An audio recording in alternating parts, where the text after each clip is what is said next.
സൗദിയിൽ ഗർഭിണിയായ തൊഴിലാളിക്ക് നിയമപരമായ അവധി നിഷേധിച്ചാൽ 1000 റിയാൽ പിഴ ലഭിക്കും. തൊഴിൽ നിയമലംഘനങ്ങൾ, ശിക്ഷകൾ തുടങ്ങിയവയുമായി ബന്ധപ്പെട്ട് പുതിയ ചട്ടങ്ങളിലാണ് മുന്നറിയിപ്പുള്ളത്. മാനവ വിഭവശേഷി സാമൂഹിക വികസന മന്ത്രാലയത്തിൻ്റെതാണ് ഭേദഗതികൾ. തൊഴിൽ നിയമത്തിലെ ലംഘന ശിക്ഷാ പട്ടികയിലാണ് പുതിയ ഭേദഗതികൾ. ഭേദഗതി പ്രകാരം ഗർഭിണിയായ തൊഴിലാളിക്ക് നിയമപരമായി അവധി നിഷേധിച്ചാൽ 1000 റിയാൽ പിഴ ലഭിക്കും. നിലവിലുള്ള ലംഘനങ്ങൾക്കുള്ള ശിക്ഷ കടുപ്പിച്ചിട്ടുമുണ്ട്.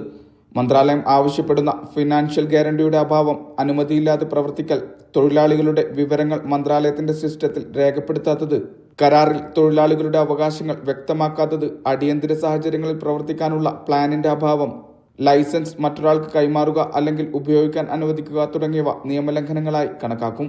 ലംഘനങ്ങൾ വ്യക്തവും കൃത്യവുമായ രീതിയിൽ നിർവചിക്കുക, നിയമങ്ങൾ ഏകീകരിക്കുക, സ്ഥാപനങ്ങൾക്കും ഇൻസ്പെക്ടർമാർക്കും മാർഗരേഖയിൽ കൂടുതൽ വ്യക്തത വരുത്തുക, തൊഴിലാളികൾ, സ്ഥാപനങ്ങൾ തുടങ്ങിയവയുടെ അവകാശങ്ങൾ സംരക്ഷിക്കുക തുടങ്ങിയവയുടെ ഭാഗമായാണ് ഭേദഗതികൾ.